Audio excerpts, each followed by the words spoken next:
1984 ခုနှစ်ဒီဇင်ဘာလ19ရက်နေ့မှာအသက်18နှစ်အောက်ခရာတီတော်နမတ်ပြိုင်ပွဲတစ်ခုမှာကိုဘရာကန်ရဂျွန်နီနဲ့မီယာကီတို့ကဒန်နီယယ်လာလူဆိုတို့တိုက်နေကြပါတယ်။ဂျွန်နီကခြေထောက်တွန်းနေဖြစ်နေတဲ့လာလူဆိုညာတာပြီးတိုက်ခိုက်နေတဲ့အချိန်မှာလာလူဆိုကနှမတ်ရသွားပါတယ်။ဒါပေမဲ့ဒုတိယအချိန်မှာတော့ဆီယာရဲ့တနာညာတောင်ပင်မရှိနေဆိုတဲ့စကားကြောင့်သူတို့နှစ်ယောက်တယောက်နှမတ်စီဖြစ်သွားပါတယ်။လာလူဆိုရဲ့ဂျိုးကြပြိုင်ပွဲတစ်ခုနဲ့အတူဂျွန်နီတယောက်အရှုံးဆိုတာကိုကောင်းကောင်းနားလည်သွားပါတယ်။အခုလက်ရှိအချိန်မှာတော့ဂျွန်နီကအရက်သမားကမပြေးတယောက်လုံးဖြစ်နေပါတယ်။ဒီနေ့ဂျွန်နီအလုတ်သွားဖို့ထွက်တော့ဘေးအခန်းကိုပြောင်းလာရဲ့မီဂေးဆိုတဲ့ကောင်လေးတယောက်နဲ့တွေ့ခဲ့ပါတယ်။မီဂေးကအတင်းကြီးနှုတ်ဆက်နေပြီမဲ့ဂျွန်နီကတော့မြင်မဲ့ပဲပါထုတ်လိုက်ပါတယ်။ဒါလို့ဆိုတော့အခုဆိုရင်ကားကုမ္ပဏီပိုင်ရှင်တယောက်ဖြစ်နေပါပြီ။ဂျွန်နီကတော့အလုပ်လုပ်ရင်လည်းအချိုးမပြေသလိုအခုလည်းအလုပ်ခိုင်းတဲ့အတော်ကြီးကြီးစားနေလို့ဆဲလိုက်တာအလုပ်ပါပြောသွားပါတယ်။ဒီလိုနဲ့စတိုးဆိုင်တစ်ခုမှာပီဇာဝယ်ဖို့သွားတော့မီဂေးနဲ့တိုးပါတယ်။ဂျွန်နီတယောက်ပလက်ဖောင်းပေါ်မှာပီဇာထိုင်စားနေရင်မီဂေးတယောက်အနိုင်ကျင့်ခံနေရပါတယ်။သူ့ဘွားတော့ဝယ်လာတဲ့ဝမ်းတို့ပြေကိုလည်းသူကောင်းမလောင်ချခဲ့ပါတယ်။ဒီလိုနဲ့မနေနိုင်တဲ့ဂျွန်နီကပဲခရာတီအမိုက်စာအကွက်တွေနဲ့လူမိုက်၄ကောင်အဆုံးတက်ပေးလိုက်ပါတယ်။ဒါပေမဲ့ရဲရဲ့အမြင်မှာတော့ကလေးလေးကောင်အနိုင်ကျင့်တဲ့ဒီမီဖမ်းသွားပါတယ်။ခဏရောက်တော့ပြန်လွတ်လာပါတယ်။အိမ်ပြန်ရောက်တော့မီဂေးကဘေးကတဖောက်ဖောက်မေးပါတော့တယ်။ခမက်ချတာ MMA လားခရာတီလားဆိုပြီးတောက်လျှောက်မေးနေပါတယ်။ဂျွန်နီက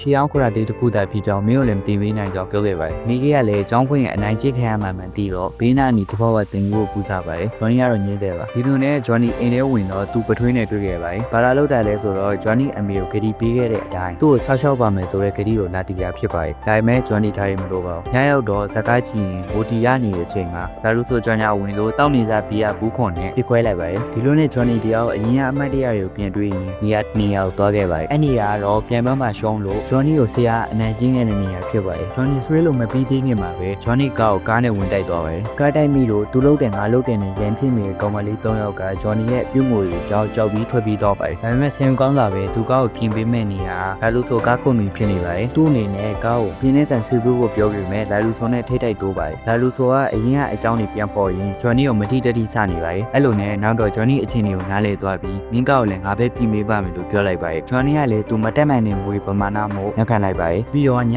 တိုက်ခဲ့တဲ့ကားလာလူဆိုရဲ့သမီးကားမဲ့လည်းတီးခဲ့ရပါတယ်။လာလူဆိုကတော့ဒါသိပါဘူး။ဒီလိုနဲ့အိမ်ရောက်တော့သူပြည့်ခဲ့တဲ့အခန်းစာရုပ်ကိုပြန်ချပြီးမီကိုလည်းခရာတီတင်ပေးမယ်လို့ပြောခဲ့ပါတယ်။ဒီလိုနဲ့ကိုဘရာခိုင်ခရာတီကပြန်လဲအသက်ဝင်ခဲ့ပါတယ်